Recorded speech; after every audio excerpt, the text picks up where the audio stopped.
Jenerali Idi Amin Dada alishika madaraka mnamo Januari 25 mwaka 1971 baada ya kuiangusha kijeshi serikali ya Dr. Milton Obote aliyekuwa rais wa Uganda kutoka mwaka 1966 hadi mwaka 1971. Dr. Obote will come back to Uganda as a citizen of Uganda but not as a president of the Republic of Uganda. Baada ya mapinduzi hayo, mgogoro wa kidiplomasia kati ya Kampala na Dar es Salaam ulizuka na kufikia kilele chake Aprili 11 mwaka 1979 pale majeshi ya Tanzania yalipomfurusha uongozini Idi Amin Dada katika vita maarufu kama vita ya Kagera katika operation Chakaza iliyotangazwa na Rais Julius Kambarage Nyerere siku hizo. Tunayo kazi moja tu wa Tanzania sasa, tunayo kazi moja, ni kumpiga. Uwezo wa kumpiga tunao, sababu ya kumpiga tunayo, na nia ya kumpiga tunayo. Haya ni makala maalumu ya Nyufa za Kanda, na majira haya tunaangazia sehemu ya kwanza ya Operation Chakaza iliyotangazwa na Mwalimu Julius Kambarage Nyerere ya kumpiga rais wa Uganda Jenerali Idi Amin Dada ambaye alivamia Tanzania mwaka 1978. Mimi ni Awadh Rashidi.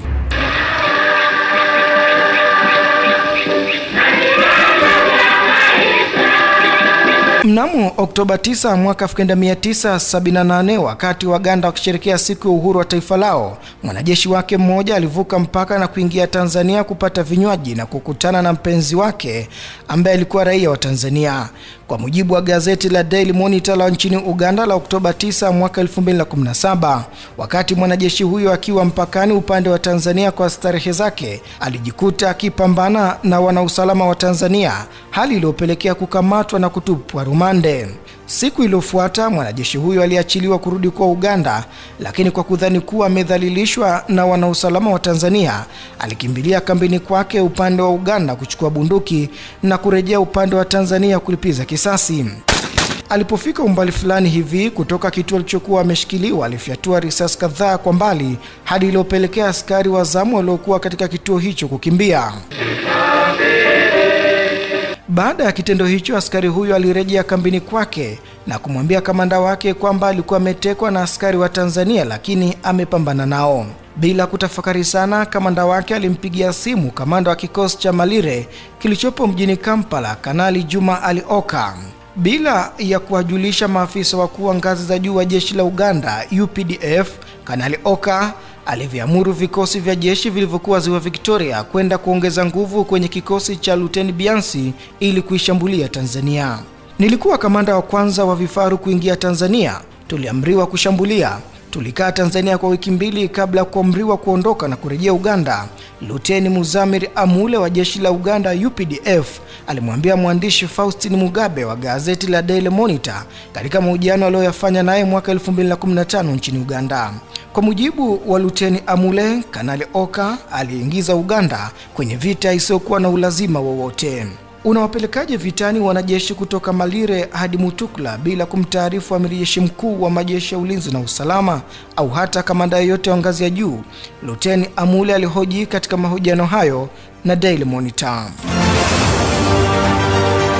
Mnamo Oktoba 27 mwaka 1978, mara baada ya uamuzi wa Kanali Juma Oka, zilitumwa ndege 3 za kivita aina MiG-21 zikiongozwa na marubani wa jeshi la Uganda Luteni David Omita, Luteni Atik na Luteni Abu Sala, ambao walikuwa wamerejea Uganda kutoka mafunzoni nchini Urusi. Uganda ilinunua ndege 20 za aina hiyo MiG-21 mwaka 1977 ili kuziba pengo la ndege zake aina MiG-15 zilizoharibiwa na makomando wa Israel mwaka 1976 walipoivamia Uganda katika operesheni maarufu ya kuokoa mateka wa Israel waliokuwa wametekwa na wanamgambo wa Kipalestina. Ndege hizo 3 zilipaa kutoka Entebbe na kushambulia Tanzania kisha kurejea Uganda ndani ya muda mfupi tu. Hata hivyo, wakati wa kurejea Uganda, ndege ya Luteni Omite ilishambuliwa na wanajeshi wa Tanzania na kuharibiwa bawa lake la kushoto kabla ya kushika moto, lakini Luteni Omite alifanikiwa kuruka kwa parachuti. Hadi wanajeshi wa Tanzania wanafika alipokuwa mabaki ya ndege hiyo, rubani huyo alikuwa ameshakimbia kurudi Uganda, na baadaye akafika Entebbe alipokutana na rais wa Uganda Jenerali Idi Amin Dada, ambaye alimpongeza kwa ujasiri. Mimi nakuja hapa personally kupiga asante sana kwenu. Kufikia Oktoba 29 mwaka 1978, kituo cha redio cha Sauti ya Uganda kilitangaza kuwa Rais Jenerali Idi Amin Dada aliwapandisha vyeo Maluteni Omita, Atiku na Abu Salah kwa kuwa makanali na kuwafanyia tafrija katika uwanja wa ndege za kijeshi mjini Entebbe. Mlifanya kazi ngumu sana mpaka sasa Tanzania na kusanyamaza kimya, na mimi najua bado kidogo commanding officer ataleta bendera ya Tanzania, yeye tamupa kwangu, alafu hii bendera inakwenda ndani ya command post. Alile moto! Baada ya mji wa Bukoba kushambuliwa na majeshi ya Uganda, mkuu wa mkoa wa Kagera Musihizo ukiitwa mkoa wa Ziwa Magharibi Mohamed Nasor Kisoki aliitisha mkutano wa viongozi wa CCM na serikali na kuambia kwamba kinachoendelea mpakani ni hali tu ya kutoelewana, na kwa sababu hiyo hakuna haja ya kuwa na hofu. Kisoki aliwasihi viongozi hao kwenda kuambia wananchi kuwa, nanukuu, sisi ni marafiki wa Uganda na Idi Amin alikuwa mpakani akishikana mikono na watu wetu, mwisho wa kunukuu. Hata na hivyo, wananchi wengi hawakuridhika na maelezo hayo ya mkuu wa mkoa kwa sababu ndege za jeshi la Uganda zilikuwa bado zikionekana mara kwa mara na bado kulikuwa na wasiwasi wa mashambulizi mengine. Mimi Matias Kenga nilikuwa naishi katika kijiji cha Biterere. Nilikuwa nafanya kazi katika kiwanda cha sukari Kagera. Wanajeshi wa Uganda walipoingia walinikuta nyumbani, wakanishambulia, wakaninyang'anya mali yote shilingi 900 na mavazi yote. Halafu wakanipiga mguu wa kushoto ukavunjika, wakanitesa vibaya sana. Kwa muda wote huu, ukiacha kauli za mkuu wa mkoa Kisioki, hakuna afisa mwingine yoyote wa CCM wala serikali ya Tanzania ambaye alikuwa ametoa kauli yoyote hadharani kuhusu kinachoendelea kati ya Tanzania na Uganda.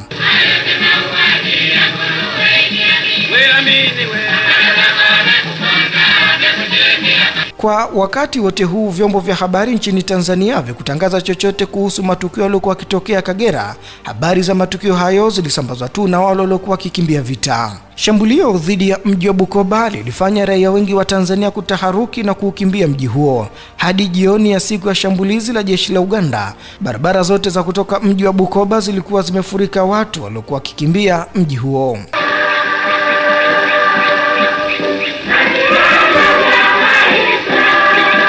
Kufikia Jumatatu ya Oktoba 30 mwaka 1978, maelfu ya wanajeshi wa Uganda waliingia tena nchini Tanzania kupitia maeneo manne ya Kukunga, Masanya, Mutukula na Minziro.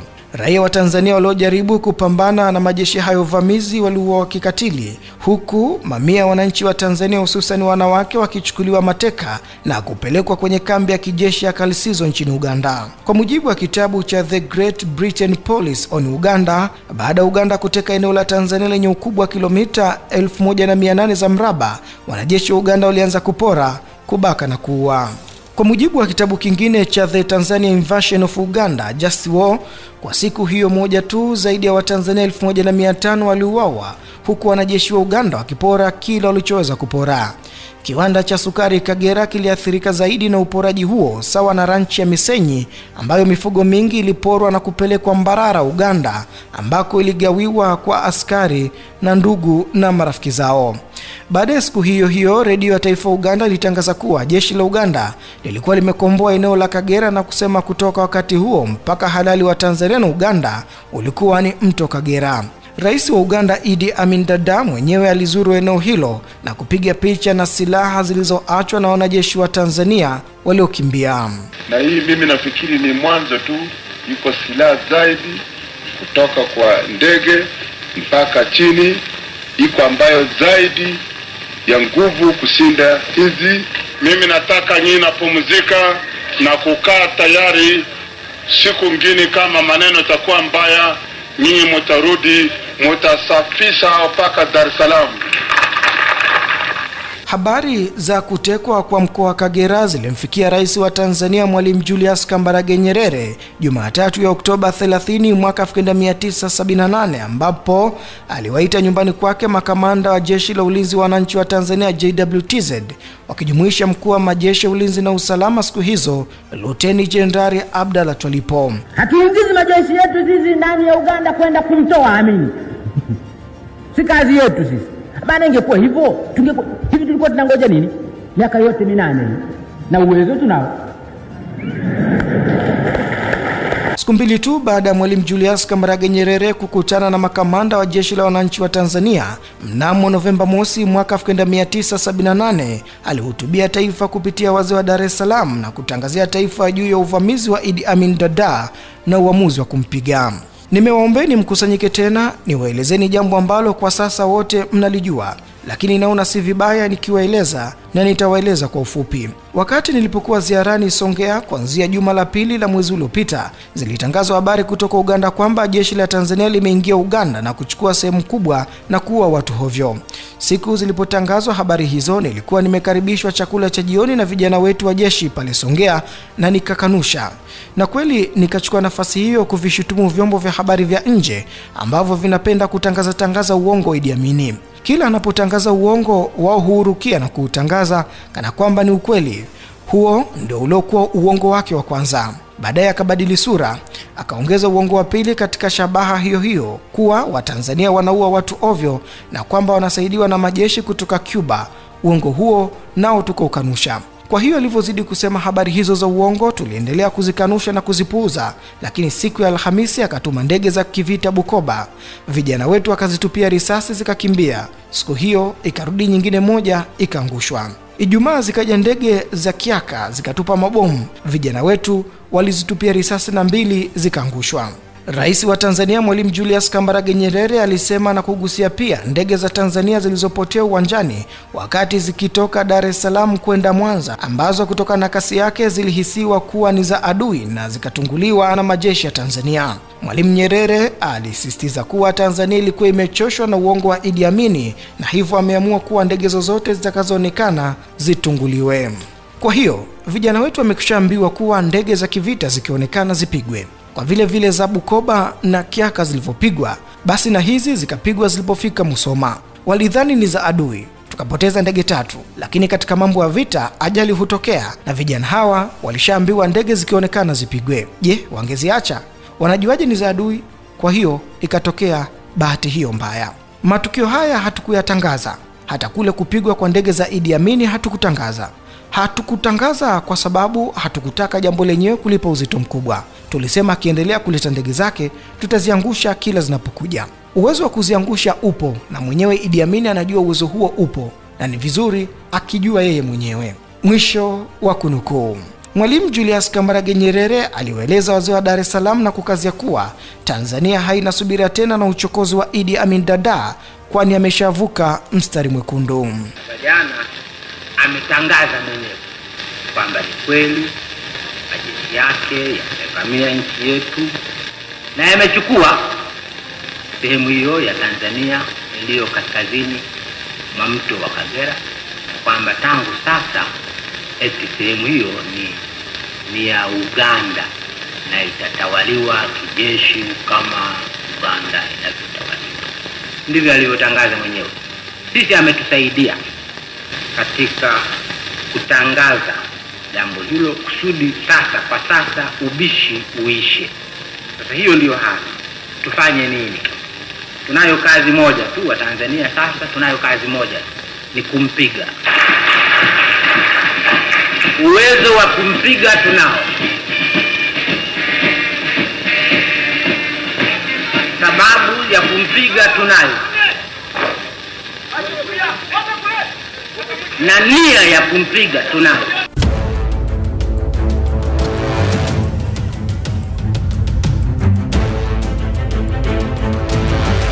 Baada ya Amiri Jeshi Mkuu wa Majeshi ya Ulinzi na Usalama nchini Tanzania Mwalimu Julius Kambarage Nyerere kuagiza Jeshi la Ulinzi wa Wananchi wa Tanzania TPDF kuingia vitani, Brigade ya Kusini ilipewa jukumu la kwanza kujibu mashambulizi. Brigedi ya Kanda Kusini iliyokuwa na makao yake huko Songea chini ya Brigedia James Luhanga ilikuwa na wapiganaji kati ya 4,000 na 5,000. Kwa mujibu wa gazeti la The Citizen la Oktoba 14 mwaka 2014, halikuwa jambo la bahati mbaya kwa brigedi hiyo kuwa tayari muda wote kwa vita. Brigedi hii ilikuwa imeandaliwa ili baadaye iweze kutumwa nchini Namibia kujiunga na wapiganaji wa uhuru wa SWAPO, gazeti hilo liliandika. Brigedi hiyo ilianza safari kutoka Songea kwenda Kagera Alhamisi ya Novemba 2 mwaka 1978, siku ambayo Mwalimu Julius Kambarage Nyerere alitangazia taifa uamuzi wa kuipiga Uganda. Askari wa brigedi hiyo walilazimika kusafiri na zana zao za kivita umbali wa kilomita 1600 kutoka Songea hadi uwanja wa vita. Baada ya safari hiyo ya taabu kubwa kutokana na mvua iliyokuwa ikinyesha na barabara kuharibika, wanajeshi wa Tanzania waliwasili na mara moja kuanza kuchimba mahandaki kwa ajili ya kujihifadhi na shambulio lolote la anga ambalo halikutarajiwa. Wakati hayo wakijiri jijini Dar es Salaam, Waziri Mkuu Edward Moringe Sokoine alitoa maelekezo kwa wakuu wote wa mikoa 20 ya Tanzania kuhamasisha matumizi ya mali za serikali na za watu binafsi kutumika katika vita hiyo. Kamati zote za ulinzi na usalama mikoani na wilayani zikutane kujadili swala hili la uvamizi na namna ya kuimarisha ulinzi wa nchi yetu. Mabasi na malori kutoka serikalini na kwa kampuni binafsi yalitumika kupeleka wapiganaji na vifaa vya kivita kwenye uwanja wa mapambano. Ingawa majeshi ya Uganda liteka mkoa wa Kagera kwa urahisi, lakini alihofia sana jeshi la Tanzania kujibu mapigo. Waandishi wa kitabu cha Deadly Development wameeleza katika kitabu chao kuwa kwa kuhofia hilo, wanajeshi wa Uganda waliamua kulipua daraja la mto Kagera eneo la Kyaka, shughuli iliyofanywa na Luteni Kanali Marijani wa jeshi la anga la Uganda. Kati ya Novemba 1 na 2, wanajeshi wa anga wa jeshi la Uganda walifanya juhudi kubwa la kuharibu daraja hilo, lakini walipata upinzani mkali kutoka jeshi la Tanzania ambalo lilizishambulia ndege hizo kwa makombora na nyingine kudunguliwa. Hatua hiyo iliwavunja moyo marubani wa jeshi la Uganda kuendelea na kazi hiyo. Hata hivyo, baadaye Luteni Kanali Marijani alipata wazo la kutumia bomu la kutegwa. Luteni Kanali Marijani wa jeshi la Uganda alifunga safari hadi machimbo ya shaba Kilembe, kiasi cha kilomita 225 kwenye milima Rwenzori.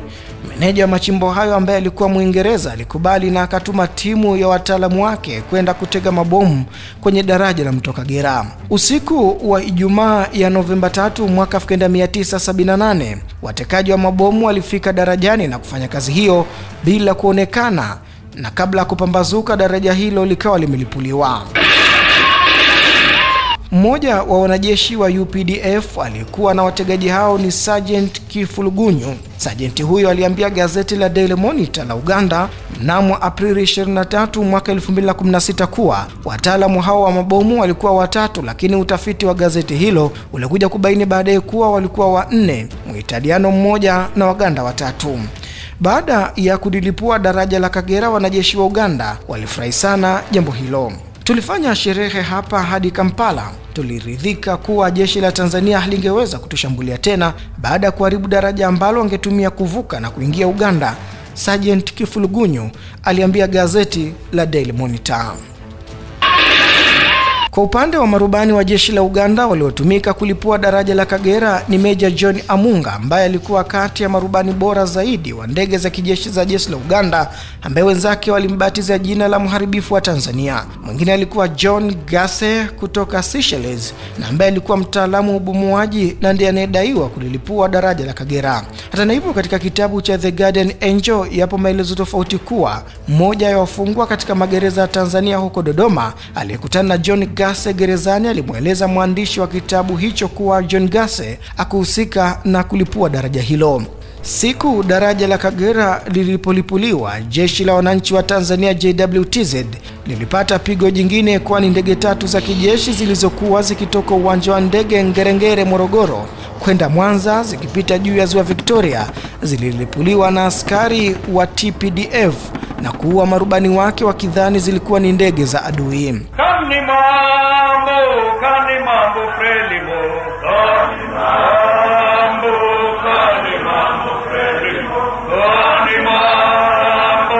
kani mambo frelimo, kani mambo. Baada ya matukio hayo, Rais wa Tanzania Mwalimu Julius Kambarage Nyerere alipanda ndege kwenda Beira nchini Msumbiji kukutana na Rais Samora Machel na kushauriana naye mawili matatu juu ya uvamizi wa Idi Amin Dada. Mwalimu Julius Kambarage Nyerere kidogo ahirisha safari hiyo, lakini kutokana na kuwa alikuwa mwenyekiti wa nchi zilizo mstari wa mbele katika ukombozi wa bara la Afrika, alilazimika kwenda Msumbiji, nchi nyingine zikiwa ni pamoja na Angola, Botswana, Msumbiji, Tanzania, Zambia na Zimbabwe. A luta continua. Wakati huo pia kulikuwa na mgogoro wa mpaka kati ya Zambia na Zimbabwe uliosababishwa na Rais Kenneth Kaunda wa Zambia. Mwalimu Nyerere ndo alikuwa ameitisha mkutano huo kushughulikia mgogoro uliokuwepo. Rais wa Zambia Mosihizo Kenneth Kaunda alikuwa amefungua mpaka wake na Zimbabwe, jambo lilomkera sana Mwalimu Julius Kambarage Nyerere na mwenzake wa Msumbiji Samora Machel. Nchini Zimbabwe zamani ikifahamika kama Rhodesia, mwanasiasa Ndabaningi Sithole ambaye ni mwanzilishi wa chama cha Zimbabwe African National Union ZANU kabla ya kuangushwa na Robert Mugabe, alikuwa ni mshirika wa karibu sana wa Idi Amin Dada. Kwa hiyo kufunguliwa kwa mpaka huo kulimfadhaisha sana Mwalimu Nyerere, hasa wakati huo ambao Tanzania ilikuwa na mgogoro na Uganda. Duru za ujasusi za Tanzania zinaashiria kuwa kiasi fulani utawala wa Rhodesia ulikuwa na uhusiano wa kijeshi na utawala wa Idi Amin Dada. Katika kitabu cha For the Sake of Argument, Essay and Minority Report, mwandishi Christopher Henches anasema wakati fulani Sichole aliomba msaada wa Idi Amin Dada kuunda jeshi lake binafsi. Jumatatu ya Julai 17 mwaka 1978, ikiwa ni miezi minne kabla kuzuka kwa vita vya Uganda, jarida la Fact and Report Volume 8 katika habari iliyoandikwa na David Martin kulikuwa na tuhuma za uhusiano huo wa kijeshi. Dikteta Idi Amin Dada ameshutumiwa vikali kwa kutoa mafunzo ya kijeshi kwa maelfu ya vijana na washirika wa Ian Smith kwa madhumuni ya kuwatumia kuvuruga harakati za ukombozi nchini Zimbabwe, mwandishi huyo aliandika. Jarida jingine la International Bulletin Volume 4 la Julai mwaka 1978 lilizungumzia swala hilo na nukuu: mshirika mweusi wa Ian Smith, mchungaji Ndabaningi Sithole, anafundisha jeshi lake binafsi nchini Uganda, liliandika jarida hilo. Jarida jingine la Africa Research Bulletin nalo likaandika kuwa mchungaji Ndabaningi Sithole amepokea idadi kubwa ya wapiganaji kutoka Uganda kwa Idi Amin Dada pamoja na vifaa vya mafunzo. Sawa na hilo, kulikuwepo habari pia kuwa ndege za Rhodesia zilikuwa zikitua katika viwanja vya ndege vya Uganda Entebbe na Nakosangola. Habari hizi na nyingine nyingi za ushirika wa Idi Amin Dada na Sichole zikijumuishwa na ile ya Zambia kufungua mpaka wake na Rhodesia zilimfanya Mwalimu Julius Kambarage Nyerere kwenda Msumbiji kujadili jambo hilo haraka iwezekanavyo. Ingawa maadui katika wingi wao tumewatoa katika kaskazini ya mto, lakini bado inaelekea vimo vikundi vidogo vidogo vinawasumbua vijana wetu kule, na kwa hiyo kazi ya kuwatoa hao lazima iendelee. Mwalimu Julius Kambarage Nyerere alikutana na Rais wa Msumbiji Samora Machel jioni ya Novemba 2 mwaka 1978 kujadili jambo hilo na kuridhika kuwa Idi Amin Dada alitumiwa na mataifa mengine kuivamia Tanzania kwa lengo la kumuondoa Mwalimu Nyerere katika harakati zake za ukombozi wa Zimbabwe dhidi ya beberu Ian Smith na mshirika wake mchungaji Ndabaningi Sithole, na kwamba huenda Uingereza ilikuwa nyuma mpango huo. Baadhi ya wachambuzi wa siasa wanaamini kuwa halikuwa jambo la bahati mbaya kwamba vita vya Kagera kuzuka wakati huo muhimu wa mazungumzo kati ya vikosi vya ukombozi na serikali ya wachache beberu Ian Smith nchini Zimbabwe.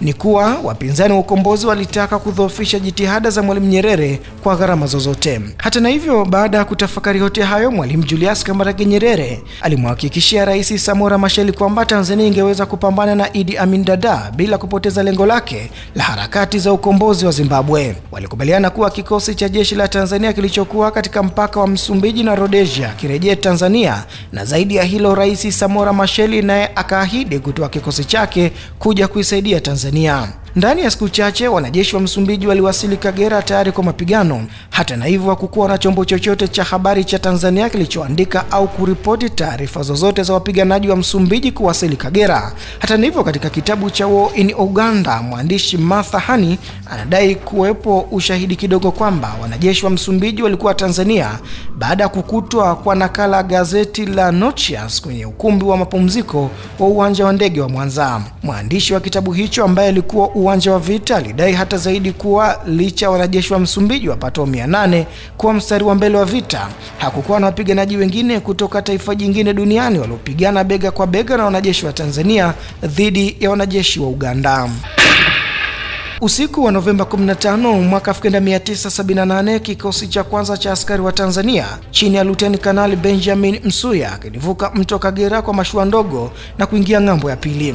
Hadi kufikia wakati huo kuvuka mto Kagera kwa mashua, zaidi ya Watanzania 1000 walikuwa wameuawa, na hiyo ni kulingana na mahojiano aliyoyafanya Luteni Kanali Msuya na gazeti la The Monitor mnamo mwezi Mei mwaka 2014 nyumbani kwake Kunduchi jijini Dar es Salaam.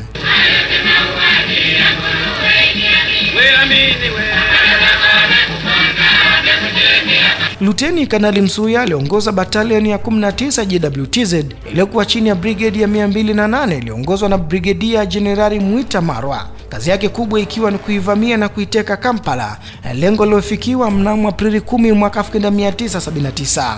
Baada ya JWTZ kuiteka Kampala, Luteni Kanali Benjamin Msuya alitawala mji huo kama meya wake na pia kama rais wa Uganda kwa siku 3 hadi nchi hiyo ilipompata rais wake wa mpito Profesa Yusuf Lule. Kufikia alfajiri ya Novemba 19 mwaka 1978, jeshi la ulinzi la wananchi wa Tanzania lilituma kikosi kingine cha askari ng'ambo ya mto Kagera, ambapo kulishuhudiwa uporaji na mauaji yaliyofanywa na askari wa Uganda. Serikali ya Tanzania ilisema kiasi cha watu 40,000 walivuka mto Kagera kukimbia majeshi ya Uganda, wakiacha kiasi cha raia kati ya 5,000 na 1,000 wakihofiwa kuuawa. Miongoni mwao, kwa mujibu wa gazeti la Daily News, walikuwako wa Tanzania 485 waliopelekwa gereza la Mutukula upande wa Uganda, ambako waliuawa kwa kulipuliwa kwa baruti. Habari iliyoandikwa na Johnny Datanov kwenye gazeti la New York Times la Novemba 23 mwaka 1978 ilisema kuwa katika biashara, kitu pekee kilichoonekana na uhai baada ya uvamizi wa majeshi ya Uganda ni mbwa mweusi aliyekonda baada ya raia wa Tanzania kuyakimbia majeshi ya Idi Amin Dada. Maduka yote, kwa mujibu wa The New York Times, yaliporwa. Katika duka moja lililoporwa, kilichokuwepo kimesalia dukani hapo ni picha ya harusi ya mmiliki wa duka hilo, Zaharan Salum, na bibi harusi wake ambaye ilikuwa ikining'inia ukutani. Gazeti hilo liliandika, kati ya ng'ombe 12,000 waliokuwa ranchi ya Narco ni ng'ombe 100 tu waliosalia baada ya wengine kuporwa. Wamiliki wa ranchi hiyo ambao ni raia wa Australia hawakuonekana baada ya uporaji huo na inahofiwa waliuawa. Kiwanda cha sukari Kagera na shamba la miwa navyo viliteketezwa.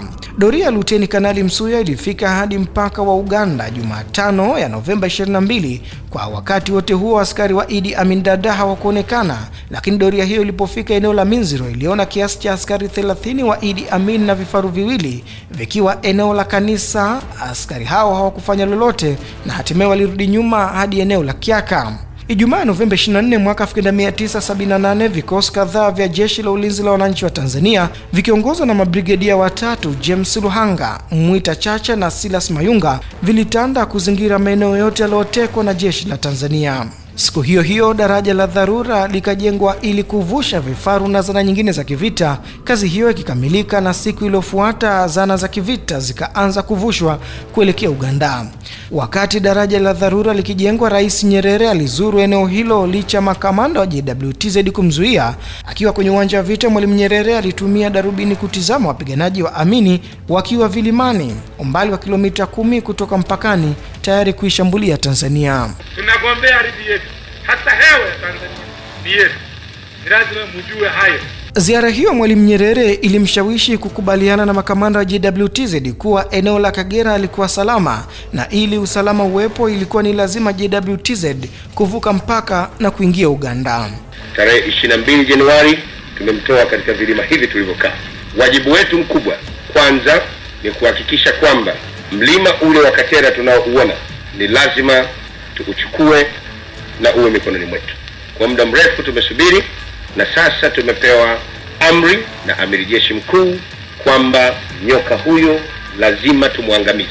Tukubaliane, kama kuna mtu atarudi nyuma, tuna hiari kurudi nyuma kuvunja ile daraja la Kagera na tukae huku mpaka tumehakikisha kwamba hakuna yeyote atakayerudi mpaka Nduli Amini amekamatwa na kuuawa. Usiku wa Jumapili ya Novemba 21 mwaka 1971, askari wa Tanzania walivuka mpaka na kuingia Uganda. Kikosi cha kwanza kilichosaidiwa na vifaru kiliongozwa na Luteni Kanali Salim Hassan Boma, huku vikosi kadhaa vikijidhatiti maeneo ya misitu kuzunguka mji wa Mutukula. Kikosi kimojawapo cha JWTZ kikiongozwa na Luteni Kanali Salim Hassan kikisaidiwa na vifaru kilitembea katika barabara kuu ya kuelekea Mutukula, ikiwa mbinu ya kuwavuta maadui, na ilifanikiwa. Wakati majeshi ya Idi Amin yakifuatilia nyendo za kikosi cha Luteni Kanali Boma kilichokuwa mbele yao, yalishtukia kishambuliwa na kikosi kingine cha JWTZ kutoka nyuma yao, na kwa jinsi askari wa Uganda walivyopagawa na uvamizi huo wa ghafla, walikimbia na kutelekeza silaha zao. Nyinyi iko kampuni moja tu, hapana battalion, mnapigana na battalion 3 mzima mpaka mnafungua njia kutoka Mutukula na ingia naye mpaka Kiaka kukwenda kumpa support kwa watu wengine. Pahali yenu alikuwa difficult, mimi alikuwa nafikiri hapana weza kurudisha nyinyi nyuma. Kwa njia hiyo JWTZ ilijipatia silaha mbalimbali kuanzia vifaru hadi bunduki za kawaida. Katika mapambano hayo, kikosi cha Luteni Kanali Boma kilipoteza askari 3 na wengine kadhaa kujeruhiwa. Hata hivyo, bila ujasiri huo wa Luteni Kanali Salim Boma, ingekuwa ni vigumu kuvunja ngome za jeshi la Uganda katika vilima vya eneo hilo. Kwenye mapigano Mutukula, idadi kubwa ya raia waliuawa. Kila kitu kiliharibiwa na kila kilichokuwa na uhai kiliuawa. Mabulldoza alifukia nyumba zote za udongo na vikongwe ambao hawakuweza kukimbia waliuawa. Kufikia mchana wa Novemba 22 mwaka 1978, Mutukula haikuwepo tena, isipokuwa tu kwenye ramani kitabu cha War in Uganda kiliandika. Habari za jeshi la ulinzi la wananchi wa Tanzania JWTZ kuitwa Kagera zilimfariji mno Mwalimu Julius Kambarage Nyerere, ambaye baadaye alitoa amri kwa JWTZ kwa njia ya maandishi akilitaka jeshi la Tanzania kutofautisha askari na raia na mali zao. Hata na hivyo, ushindi wa kwanza wa JWTZ ukawa umepatikana kwa kuikomboa Mutukula. Siku jeshi la wananchi wa Tanzania lilipovuka mpaka, serikali ya Uganda ilitangaza kuwa wanajeshi zaidi ya 100 wa Tanzania waliingia maili 100 ndani ya Uganda na kuteka miji mitatu ya Kyotera, Kakuto na Kalisizo. Habari za safari? Karibuni nyumbani. Nasema ni nyumbani kwa sababu wanaoishi humu ni watoto wa wakulima na wafanyakazi. Miezi miwili ya mwanzo wa vita vya Kagera ilikuwa ni ya kuongeza idadi ya wapiganaji jeshini. Katika juma la mwanzo, vikundi vya wanamgambo vilianza kufanya mazoezi baada ya saa za kazi. Miongoni mwa wanamgambo hao kulikuwa na wakulima wadogo na wale ambao hawakuwa na ajira. Jeshi la polisi lenyewe lilichangia askari wapatao 2000 kwenda uwanja wa vita nchini Uganda. Mara tu baada ya uvamizi wa majeshi ya Uganda katika ardhi ya Tanzania, wakuu wa mikoa yote 20 ya Tanzania walikutana jijini Dodoma kujadiliana kuhusu uandikishaji wa wapiganaji, kila mkoa ukipewa idadi ya kikomo cha wapiganaji 2000, huku wakuu hao wa mikoa wakitakiwa kuwapokea wale tu waliohitimu mafunzo ya mgambo. Pamoja na hayo, mkuu wa mkoa wa Mara alipotangaza tu mkoani kwake kuwa yeyote anayetaka kujiunga na jeshi ajitokeze, wananchi wengi mkoani Mara walimiminika kwenye vituo vya kujiandikisha, hali iliyopelekea vituo vya jeshi kulemewa kutokana na idadi kubwa ya waombaji. Hali hiyo ilipelekea Rais Julius Nyerere kufunga safari hadi mkoani Mara kukabili tatizo hilo kwa kuruhusu wapiganaji 4000 kuandikishwa badala 2000 wa kikomo kilichokubaliwa awali, ili mradi tu hawakuwa na tatizo la akili, wana elimu angalau ya darasa la 7 na walikuwa ni wanachama wa CCM. Zidumu Chama cha Mapinduzi! Zidumu siasa ya ujamaa na kujitegemea! Zidumu milele fikra za mwenyekiti wa CCM!